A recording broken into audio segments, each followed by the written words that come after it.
வணக்கம். இன்னைக்கு வீடியோ எத பத்தினா, ஒரு நடிகை சொன்னாங்க. இந்த மாரி கரண்ட் பில் அதிகமா வருது. நீங்க இலவசமா குடுக்க வேணாம். பழைய மாரியே வச்சிருங்கன்னு டிவிகேக்கு ஆதரவா இருந்த ஒருத்தவங்க நேர்மையா ஒரு வீடியோ போட்டாங்க. உடனே ஆளுக்கு ஆளு ஒரு வீடியோ எடுத்து போட்டு, இல்ல இது இப்படி, அது பில் அதிகமா வருது, கம்மியா வருது. நீங்க ரீடிங் பாருங்க. அது இதுன்னு சொன்னாங்க. அது ஒண்ணும் பிரச்சனை இல்ல. விளக்கம் குடுக்குறது வேற. ஆனா, அந்த நடிகைய அந்த பெண்ண போட்டு கடிச்சு கொதனுகிறானுங்க. அசிங்கமா பேசுறானுங்க. அசிங்கமா கமெண்ட் பண்றானுங்க. இதெல்லாம் யாரும் கேட்கல. ஏ டு டி நந்தா வந்துட்டாரு. அவனுக்காக தான் இந்த வீடியோ. வேற யாருக்காகவும் இல்லை. ஏ டு டி நந்தா விளக்கம் இது எடுத்துன்னு வர்றாரு. நான் ஒரு பெரிய புத்திசாலி. நான் பேசுகிறேன் பாருங்க. இங்கே பாருங்க, கரண்ட் பில் இவ்வளோ வந்தது. நீங்கள் அதுக்கு மேலே இது, இதுக்கு மேலே இது கூட நான் சொல்கிறேன். உங்களுக்கு ஏன் கரண்ட் பில் அதிகமாக வச்சு தெரியுமா? இண்டக்ஷன் ஸ்டவ் யூஸ் பண்ணுறீங்க. மூக்கு அடைச்சிட்டு பேசுகிறாங்க. கடுப்பாக இல்லை. அந்த பெண்ணை கொடுமை திட்டுறாங்க. அதை கேட்கல. சரி, வீடியோ போட்டிங்க. இந்த அரசுக்கு ஒரு பிரச்சனை, ஆள் அப்படியே பொத்துக்குன்னு பறந்து வருவான். எவ்வளோ பிரச்சனை நடக்குது. கோவையில் ஒரு மாணவனை கொண்டுட்டாங்க. அதை பற்றி டீட்டெயில் போடு. என்ன நடந்துச்சு பேசு. அதை பேசலை. அந்த அக்காவே, அந்த வீடியோ போட்ட அக்காவே கண்ணா பின்னான்னு பேசுகிறாங்க. அதை பற்றி பேசு. சொல்ல வேண்டானுங்க. இண்டக்ஷன் ஸ்டவ் யூஸ் பண்ணிட்டீங்க, இது பண்ணிட்டீங்க. கரண்ட் பில்லு அதிகமாக வந்துக்குது. அதுக்கு 1000 காரணம் இருக்கலாம். அரசுக்கிட்ட கம்ப்ளைண்ட் பண்ணுறாங்க. அதை சரி பண்ண வேண்டியது அரசோட கடமை. விளக்கம் கொடுக்க வேண்டியது அரசோட கடமை. அதை பற்றி சொல்கிறவங்க, கம்ப்ளைண்ட் பண்ணுறவங்களாம் அசிங்கமாக திட்டானுங்க. அதை கேட்க துப்பு இல்லை. விளக்கம் கொடு. இவர் ஒரு விளக்கம் கொடுக்குறாரு. கரண்ட் பில் ஏற்றனா அரசு சொல்லவே இல்லை, ஏற்றவே இல்லை. அப்படி இருந்தால் எப்படி அதிகமாக வருது? இல்லை, நீங்கள் திடீர்னு 2 மாதமாக அதிகமாக கரண்ட் யூஸ் பண்ணுறீங்க. அது எப்படி யூஸ் பண்ண முடியும்? வீட்டில் இருக்குது 2 ஃபேனு, ஒரு ஏசி, ஒரு ஃப்ரிட்ஜு, ஒரு வாஷிங் மிஷினு. இந்த ஆட்சிக்கு முன்னாடி அதே தான் யூஸ் பண்ணுதாங்க. திடீர்னு கடந்த 2-3 மாதமாக திடீர்னு அதிகமாக யூஸ் பண்ணுறாங்களா? ஆஹா, இந்த ஆட்சி வந்துடுச்சுடா, 24/7 ஏசியை போடுங்கடா, வாஷிங் மிஷின் ஓடினே இருக்கட்டும்னு சொல்கிறாங்களா? ஏன்னா உங்கள் ரீடிங் பார்த்தீங்கன்னா இவ்வளோ வருதுங்க. அதுக்கேற்ற காசு தான் வந்துக்குது. ஏங்க, ரீடிங்கே இதுக்கு முன்னாடி அவ்வளோ வரலங்க. அப்போ ஏதோ பிரச்சனை இருக்குது. அது என்ன பிரச்சனை? அரசு தான் கண்டுபிடிக்கணும். அரசு கண்டுபிடிச்சா சரி பண்ணணும். இங்கே உட்காந்து இவர் ஒரு விளக்கு வீடியோ, அவர் ஒரு விளக்கு வீடியோ, இது ஒரு வீடியோ. அதை பேசாதீங்கடா. இந்த மாதிரி கம்ப்ளைண்ட் பண்ண வந்தவங்கள, வீடியோ போட்டவங்கள கடிச்சு கோதறி அசிங்கமாக திடீர்னுக்கிறானுங்க. அவங்கள பற்றி பேசுங்க. ஊரில் எவ்வளோ பிரச்சனை நடக்குது. கோவை மாணவன் கொலையை பற்றி பேசுங்கடா. எவனா பேசுங்கடா. அது 2 கோஷ்டிக்குள்ளே சண்டைன்னு ஆளுங்கட்சி சேர்ந்தவங்களாம் சொல்கிறாங்க. பாதிக்கப்பட்ட அம்மா சொல்கிறாங்க, ஒருத்தவனை 20 பேர் சேர்ந்து அடித்து கொள்வது கோஷ்டி சண்டையா?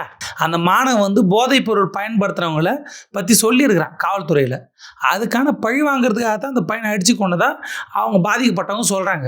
அதை பற்றி பேசுங்கடா. வந்துட்டானுங்க. அப்படியே ஈபிக்கு விளக்கம் கொடுத்து மக்களை அறிவாளியாக்குறாங்களாம். பாதிக்கப்பட்டவங்ககிட்ட போய் பேசுறதுக்கு வக்கு இல்லை. உங்ககிட்ட காசு கொட்டி கிடக்குது, எவ்வளோ ஈபி பில்லாம் கட்டுவீங்க. இல்லாத பட்டம் என்ன பண்ணுவான்? அவன் கம்ப்ளைண்ட் பண்ண அவனையும் திட்டுறான். அதெல்லாம் கேட்கல. எவ்வளோ பிரச்சனை நடந்துச்சு. லாக்அப் டெத் நடந்துச்சு. அந்த பழனி நில பிரச்சனையில் அதில் இருந்தவர் இறந்து போயிருக்குது. அதை பற்றி பேசுங்க. எப்படி இறந்தார், என்ன ஏது, அதில் சந்தேகம் இருக்குது. சந்தேகத்தை சொல்லுங்கள். அதெல்லாம் வரல. ஏட்டுனா தான் மூக்கு அடைச்சின்னு வந்துட்டான். ஏய் சிக் எதுக்கு எதாவது பேசினா கருமத்தை பேசிட்டு போ. ஏதோ ஒன்று ஒரு வீடியோ ட்ரெண்ட் ஆகணும்னு, ஆகா இந்த ஆட்சிக்கு எதிராக ஒன்று வருது, வந்துட்டான்டா இது பண்ணுறதுக்கு. எப்படா பிடிச்சி இப்படி ஊன்னு ஊதுறீங்க பலூனை? நல்லா சூப்பராக ஏட்டு நான் தான் கேட்குறேன். நல்லா பிடிச்சி நல்லா நல்லா ஊதி பெருசாக்கி மக்களுக்கு புரிய வைக்கிற பாரு. அதை சொன்னேன். நல்லா ஊதுற நீ சூப்பராக. உன் வீடியோலாம் ரொம்ப சூப்பராக. இப்போ சமீபமாக தான் கரண்ட்டு பில்லு அதிகமாக வருதா வரலையா? வருது. பிரச்சனை இருக்குதா இல்லை? இருக்குது. அதை அமைச்சரே சொல்லியிருக்காரு. ஏதோ ஒரு சில இடத்துல ஏதோ தப்பு நடக்குதுன்னு அவரே சொல்லிட்டாரு. நீங்கள் என்ன விளக்கு தூக்கின்னு வரீங்க? அந்த ஒரு சில இடத்துல இது ஒரு இடமா இருந்துட்டு போகுது. விளக்கம் கொடுக்குறானா? ஆஹா, உங்கள் 2-3 வீடியோ யாராருன்னே தெரில, மனாரம் ஏதோ வீடியோ போட்டோம் இப்போ பண்ணானுங்க. ஆஹா, ஆட்சிக்கு ஒரு பிரச்சனை முட்டுக்குறா. நீங்கள் பார்த்தீங்கன்னா இந்த இடத்துல இந்த ரீடிங் வந்திருக்கு. இந்த ரீடிங் பார்த்தீங்கன்னா இந்த காசுக்கு உங்களுக்கு இது கணக்கு பண்ணி பாருங்கள், கரெக்டாக இருக்குது. 2 மாதத்துக்கு முன்னாடி நீங்கள் அப்போ கம்மியாக யூஸ் பண்ணீங்க. இப்போ அயன் பாக்ஸ் யூஸ் பண்ணுறீங்களா? போட்டு தேய்ச்சி அயன் பண்ணே இருக்கிறீங்க. வாஷிங் மிஷின் துவைச்சினே இருக்கிறீங்க. ஏசி ஓட்டினே இருக்கிறீங்க. ஃப்ரிட்ஜு திறந்து போட்டுனே இருக்கிறீங்க. வேறு என்ன? இது இண்டக்ஷன் ஸ்டவ்வில் அப்படி எரிஞ்சுனுக்குது. ஒரு பக்கம் ஸ்டவ்வில் சமைக்கிறீங்க, ஒரு பக்கம் இண்டக்ஷன் ஸ்டவ்வில் சமைக்கிறீங்க. வீட்டில் 3 பேர். ஆனால் இத்தனை வாட்டி சமைக்கிறீங்க. இப்படி சமைச்சிங்கன்னா இப்படி ஏறாமல் எப்படி இருக்கும்? அப்படி தான் அவன் சொல்கிறானுங்க. அவன் வீட்டுக்கு போய் பார்த்தியாடா நீ? சும்மா இங்கேருந்து ஒரு வீடியோ. நீங்கள் இண்டக்ஷன் ஸ்டவ் புதுசாக வாங்கியிருக்கீங்க, அதனால் கூட இருக்கலாம். அவன் வீட்டில் அவனும் தெரியும். சும்மா போயின்னு தப்பு நடந்தது. அரசு கவனித்து அதை சரி பண்ணணும். அவ்வளோதான். என்ன பண்ண முடியும் இதனால்? இதை என்ன பண்ணும்? பாதிக்கப்பட்டவன் கம்ப்ளைண்ட் பண்ணுறான். வீடியோ போடுறான், சொல்கிறேன். இருக்குதானா இருக்குது, இல்லைனா இல்லைன்னு சொல்லு. அப்படிலாம் உயர்வாக வரவே இல்லைங்க. இந்த ஆட்சிக்கு முன்னாடி எவ்வளோ வந்ததோ அதே தான் இப்போ வருது. மக்கள் போய் சொல்கிறாங்க சொல்லு. சும்மா சொல்லுங்க. போய் சொல்கிறவங்க பிடிச்சி ஜெயிலில் போடுங்க. அது செய்யுங்க. அவன் காட்டுறான் இத்தனை நாள் இவ்வளோ வந்துக்குது, திடீர்னு இவ்வளோ அதிகமாகிடுச்சு. அதுக்கு காரணம் என்ன? விளக்கம் கொடுங்க. தப்பாக இருந்தால் ரிடக்ஷன் பண்ணுங்கள். சரி இருந்தால் கட்ட சொல்லுங்கள். அவ்வளோதான், முடிஞ்சு போச்சு. வந்துட்டானுங்க தூக்கி என்னென்னமோ இவனுங்க உக்காந்து நான் வேணாம் அதெல்லாம் எதுவும் சொல்ல வேணான்னு பார்க்குறேன். இல்லை கல்யாணம் கிஃப்ட்லாம் பிரிக்கிற வீடியோலாம் போடுறீங்களே அந்தமாரி போட்டுப்பாங்க. வந்துட்டானுங்க அப்படியே சூப்பராக. நான் வரேன்டா ஈபி பில்லை பார்க்க புக் அடிச்சு ஈபி பில் வந்து நீங்கள் இது பண்ணுறீங்கிறான். மதன் கௌரிக்கு உனக்கு தான் போட்டியே. யார் நல்லா ஊது பெருசாக்கி மக்களை தெளிவாக்கிறதுக்கு சொன்னாங்க. நீயும் மதன் கௌரியா என்னமா பிடிச்சா ஊதி அப்படி பெருசாக்கி வெடிக்க வைக்கிற மாதிரி பலூனை அவ்வளோ பெருசாக்கி வெடித்து சத்தம் எப்படி கேட்குமோ அந்த மாதிரி மக்களுக்கு அறிவை சத்தமாக சொல்கிறீங்க அப்படி சொல்லுவாங்க. போட்டி அவங்க 2 பேருக்குள்ள தான். யார் ஜெயிக்கிறது, யார் நல்லா பெருசாக ஊதுறது பலூனுன்ற மாதிரி, அந்த பலூனை ஊதுற மாதிரி அறிவை ஊதி மக்களுக்கு கொடுக்குறீங்களா அதை சொன்னாங்க. அதை சொன்ன புக் கிடச்சிருக்கு எனக்கும் அதை சொல்கிறாரு. அப்புறம் இதை சொல்ல வேண்டியதானடா, இதுக்கெல்லாம் வீடியோ போடுறீங்களா? இந்த ஈபி கணக்கு இவ்வளோ வந்திருக்கு, இது இவ்வளோ ஏறி இருக்குது, இவ்வளோ இறங்கியிருக்கு சொல்கிறீங்களா? 1,00,000 கோடி இன்வெஸ்ட்மெண்ட் வந்துருதான். என்னென்ன கம்பெனி, யார் எவ்வளோ இன்வெஸ்ட் பண்ண போகிறாங்க, அவனோட இருப்பு எவ்வளோ, அவனுங்க வந்து அது ஒர்த்தா, இது நடக்குமா, இது உண்மையாக பொய்யா, ஒரு வீடியோ போடுடா. டேய் புக் கிடச்சி ஏற்றுடு போடுறா, இதுக்கு வீடியோ போட்டு பார்ப்போம். கணக்கெடு. வந்துக்கிற கம்பெனி யார் சொல்கிறானுங்க. ஜூனியர் ஆர்டிஸ்ட்லாம் கூப்பிட்டு பண்ணிட்டேன்னு பேசுகிறாங்க. அதில் எனக்கு உடன்பாடு இல்லை. யாரோ ஒரு கம்பெனி வந்துக்கிறாங்க. எத்தனை வெளிநாட்டு கம்பெனி வந்துக்குது, எத்தனை உள்நாட்டு கம்பெனி வந்துருக்குது. 10,000 கோடி ஒரு கம்பெனி வந்து இன்வெஸ்ட் பண்ண போகிறாங்கன்னா அவன் 10,000 கோடி இன்வெஸ்ட் பண்ணுவானா? அவன்கிட்ட காசு இருக்குதா? அவன் அதில் பெரிய கம்பெனியா? அவனால் அது கெப்பாசிட்டி இருக்கா? அதனால் மக்களுக்கு நல்லது நடக்குமா? இந்த 1,00,000 கோடி இன்வெஸ்ட்மெண்ட் உண்மையா? போடுடா, ஏற்றுடிட்டு வந்து புக் அடிச்சுட்டு வந்து போடு. அதை பற்றி பேசி போடு. எவ்வளோ இன்வெஸ்டர்ஸ் வந்துருக்காங்க, என்ன நடக்கும் ஃப்யூச்சரில், தமிழ்நாடு எப்படி வல்லரசாக போகுது, இந்தியா வல்லரசாக தமிழ்நாடு ஆகிட போகுது. 1,00,000 கோடி இன்வெஸ்ட்மெண்ட் வந்துக்குதா, அப்படியே அடுத்து இன்னொரு 1,00,000 கோடி வந்துச்சுன்னா கடனை அடிச்சிடுவாங்க தமிழ்நாட்டு கடனை. அதுக்கப்புறம் வரதுல லாபம் தான். அதுக்கப்புறம் சொல்லுங்கள், அதான் ஒன்றும் சொல்ல. நீங்கள் தமிழ்நாட்டு கடனை அப்படி 100 நாள் அடைக்க போகிற அந்த 1,00,000 கோடி அப்படி வந்தோடனே அதை அப்படியே கடனை அடிச்சுட்டு அடுத்து வரும். அடுத்த 1,00,000 கோடி மக்களுக்கு பிரித்து கொடுப்பாரு. அப்புறம் அதில் தங்க மோதிரம், தங்க மூக்குத்தி, தங்க செயின், எல்லாருக்கும் மக்கள் அப்படி தங்கத்தில் மிதக்க போகிறாங்க. சொல்லுங்கடா, உன்னாதான் சொல்ல. அதை சொன்ன இவனு சொல்லும். நீங்கள் பார்த்தா கணக்கு போடும். இங்கே வந்து இதுக்கு போடு கணக்கு.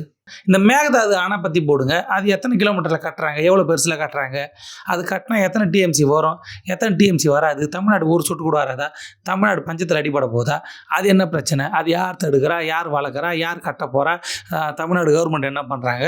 ஏன்னா அதுக்கு நிறைய பேர் வீடியோ போட்டாங்களா, அதுக்கு ஒரு விளக்கம் போடுங்க பார்ப்போம். சொல்லிட்டான்லாம் இவன்ட்ட ஏன்பா ஒரு வீடியோ போடுவோம் விளக்கம்னா இவன் போட்டான்ல விளக்கம். அப்போ இல்லைன்ற நீ வீடியோ போட்டால் தெளிவாக சொல்லிட்ட. யாருக்கும் அதிகமாக வரல, எல்லாம் பொய் சொல்கிறாங்க, சொல்லிட்டா பார்ப்போம். மக்கள் பொய் சொல்கிறாங்களா? பொய் சொன்னால் வழக்கு போடுங்க. யார் யார் பொய் சொல்கிறாங்களோ கண்டுபிடிச்சி வழக்கு போடுங்க. அவதூறு பரப்புறாங்கன்னு சொல்லிட்டு வழக்கு போடுங்க. போட்டால் தானே தெரியும், போடுங்க பார்ப்போம். இல்லை ஏற்றிட்டு வந்தால் நீ தெளிவாக சொல்லு, எல்லாருமே பொய் சொல்கிறாங்கப்பா, யாருக்கும் அதிகமாக வரலப்பா, எல்லோரும் அதிகமாக யூஸ் பண்ணுறாங்க, எல்லா ரூட்லேயும் இந்த ஆட்சி மாறினோடனே ஏசி விலைலாம் கம்மியாயிடுச்சின்னு சொல்லிட்டு அப்படின்னு அவங்களும் நினச்சிக்கின்னு ஒவ்வொரு வீட்லையும் 25 ஏசி போட்டாங்களா? சொல்ல போகிறீங்களா? இண்டக்ஷன் ஸ்டவ் தான் அப்படி வீடு ஃபுல்லாக இருக்குது. தரையில் டைல்ஸுக்கு பதிலாக இண்டக்ஷன் ஸ்டவ்வை போட்டு கொளுத்தினுக்கிறாங்க. சொல்ல போகிறீங்களா? என்னடா சொல்ல போகிறீங்க? பிரச்சனை இருக்குதுன்னா இருக்குது தானடா. யாரா நீங்கள்? Simple matter. இது அவ்வளோ பெரிய விஷயம் இல்லைடா. ஒரு அக்கா வீடியோ போடுச்சா, ஏக்கா இந்தமாரி கவர்மெண்ட் சரி பண்ணும், முடிஞ்சுது, போய் செக் பண்ணி என்னன்னு பாருங்கள். கவர்மெண்ட் விளக்கம் கொடுக்கும். அடுத்த வாட்டி அதை சரி பண்ணுவாங்க. யாராருக்கெல்லாம் அதிகமாக வந்தோ செக் பண்ணி கம்மி பண்ணுவாங்க. அதான் கவர்மெண்ட் சொல்லணும், அதான் செய்யணும். தவறு நடந்துக்குதுன்னா நடந்துக்குது. அவர் எதாவது சொல்கிற அமைச்சர் ஏதோ ஒரு சின்ன 1-2 இடத்துலன்னு அந்த 1-2 இடம் அதுவாக இருக்கலாம்ல. அவங்க என்ன கிடையாது, இலவசம் வேணால் பழையமாரி கொடுங்கன்னாங்க. அரசு வந்து சொல்லணும், இல்லைங்க பழையமாரி நீங்கள் யூஸ் பண்ணலாம் இவ்வளோ வருது, கொஞ்சம் பொறுத்துங்க சரி பண்ணுறேன், இப்போ தான் வந்துக்கிறோம், 100 நாள் தான் ஆகுது, 1,00,000 கோடி இன்வெஸ்ட்மெண்ட் வாங்கியிருக்கிறோம், அதில் வந்து நாங்கள் 1,00,000 கோடியை வாங்கி அதில் வளர்த்து இது எதாவது பண்ணுவோம் அப்படின்னு அரசு சொல்லணும். இவனுங்க வந்து எப்பா நான் முட்டுற உள்ளே படும் பொழுது ஆல்ரெடி இந்த ஜோக்கை பல வாட்டி போட்டேன். ஆனால் இவனுங்க போடுற முட்டி இல்லை, கொடுக்குற முட்டு அப்படி இருக்குது. ஏன்பா ஏ2டி நந்தா போட்ட வீடியோ தப்பு ரைட்டு அதை விட்டு சொல்லுங்க, அதை விட்டு ஏன் பேசுகிறீங்கன்னா நாங்கள் கேள்வி கேட்குறோம். இவ்வளோ வீடியோ போட்டிருக்கேன், இதெல்லாம் பேசுறியா, அதெல்லாம் ஏன் பேசுகிறேன்னு கேள்வி கேட்குறான். கேள்வி கேட்க வேண்டியது. அப்புறம் பொது பிரச்சனைக்கு வந்துட்டு அப்படி கேட்பாங்க தான். கேட்கக்கூடாதுன்னாக்குது. அவன் போட்டுக்கிற வீடியோ தப்புன்னு சொன்னோமா, ரைட்டுன்னு சொன்னோமா. டேய் இதை கேட்குறியாடா, இதெல்லாம் பேச தெரிய சூப்பராக புக் எடுத்தாலும் நல்லா பேசுறியே, வேற எவ்வளோ பிரச்சனை நடக்குது அதெல்லாம் பேசுகிற அப்படின்னு நான் வைக்கிறோம். நீ பேசாமல் போ. நீ என்ன சொன்ன உடனே பேசிட போறியா? பேச போகிறது இல்லை. இந்த மதன் கௌரி காலங்காலமாக எல்லா பிரச்சனையும் பேசுவான். எங்கே நடந்த பிரச்சனையும் அதெல்லாம் சோஷியல் மீடியா பார்த்துட்டு அப்படியே ஒப்பிப்பான். இப்போ ஆளக்கான இதை பற்றி பேச மாட்டான். அமெரிக்காவுக்கு போகிறான், ஈரானுக்கு போகிறான், ஃபாரினுக்கு போகிறான், வேற்றுக்காக போகிறான், இங்கே வர மாட்டான். ஏற்றிட்டு வந்தால் இத்தனை நாள் ஏதாவது வீடியோ போட்டால் டக்குன்னு வரான். ஆஹா, ஒரு அக்கா அந்த வீடியோ பிரபலமானோடனே அந்த அக்கா வந்து டிவிக்கு ஆதரவாளராக இருந்தாங்க. இப்போ அவங்களே சொல்கிறாங்க, இல்லை நல்லதுக்கு இல்லை, பழைய மாரி இருக்கட்டும்னு. அவங்க பெருசாக எதுவும் சொல்ல, பழைய மாரி கொடுங்க, இலவசம் வேணாம், பழைய மாரி கொடுக்குறாங்க, கொடுக்குறோம், கொடுக்க மாட்டோம், அதை சொல்லிட்டு போகலாம். அது பிரபலமானோடனே இந்த பக்கம் பார்த்தா வல்கர் வாரிஸ் போட்டு கடிச்சுன்னுக்குறாங்க. உடனே இவர் வந்து சயின்டிஃபிக் ரீசன் எடுத்துன்னு வந்துட்டார். சயின்ஸ் படி பார்த்தீங்கன்னா, கணக்கு பண்ணி பார்த்தீங்கன்னா, நாங்கள் யூடியூப்ல இருந்தோம், நாங்கள் சயின்டிஃபிக்காக இது பண்ணுவோம், நாங்கள் கணக்கு போட்டு தருவோம். கணக்கு போகிறதுக்கு எதுக்கு நீங்கள், நாங்களே தான் போட்டுப்போம், கேல்குலேட்டரில் போட்டுக்க போகிறாங்க. ஐயா, இதெல்லாம் கணக்கு போட தெரிஞ்சு மற்ற எதுக்கு கணக்கு போட தெரியாதா வந்துட்டானு. இல்லை, இந்த எலெக்ஷன் டைம்லேருந்து ஓட்டு போடுற டைம்லேருந்தே நீங்கள் பண்ணுறதெல்லாம் பார்த்தா கேட்க தோணுது. இதுக்கு முன்னாடி நீங்கள் இப்படி இல்லையே. நம்ம பர்சனலாக அவனுக்கு வந்து ஏற்றுட்டு வந்தால் மேலே வன்மமும் இல்லை, குன்மமும் இல்லை. அவன் மூக்கு அடைச்ச மாதிரி பேசினாலுமே எனக்கு வந்து அவனை பிடிக்கும் ஒரு காலகட்டத்தில். இப்போ பிடிக்கலை, இல்லை ரொம்ப பிடிச்சிருக்கு, ரொம்ப நேர்மையாக இருக்கிறனால. இப்படிலாம் வெளில திட்டினுக்கிறாங்க. இந்த ஏற்றுட்டு வந்தால் அவரோட ஃபேனில் நான் மதன் கௌரியோட ஃபேனில் விரிப்பான்ல மதன் கௌரி, அவன் விரிக்கிறப்ப நானும் விரிவேன்ல. அந்த அக்கறையில் சொல்கிறேன், ஏன்ப்பா இப்படிலாம் பேசுகிறீங்களே, காரி துப்புறானுங்கப்பா, சோத்துக்கு போல பீஸா துண்டிங்களான்னு கேட்குறாங்கப்பா, உன்னை என்னென்னமோ அசியமாக திட்டானுங்கப்பா, அதாவது எவ்வளோ கேவலமான கெட்ட வார்த்தை திட்டானுங்கப்பா, அதை என்னால் கேட்க முடியல, நான் உங்கள் ஃபேன், அதனால் உங்கள் மேலே இருக்கிற அக்கறையில் தான் இந்த வீடியோ. பயங்கர அக்கறைன்னு அது என்ன சொல்கிறது, ரொம்ப காரிய அப்படியே முழுங்குற மாதிரியான ஒரு அக்கறை. அது பயங்கர அக்கறை, ரொம்ப பிடிக்கும். ஏற்றிட்டு வந்தாகும் மதன் கௌரியை வேடிக்காகும்.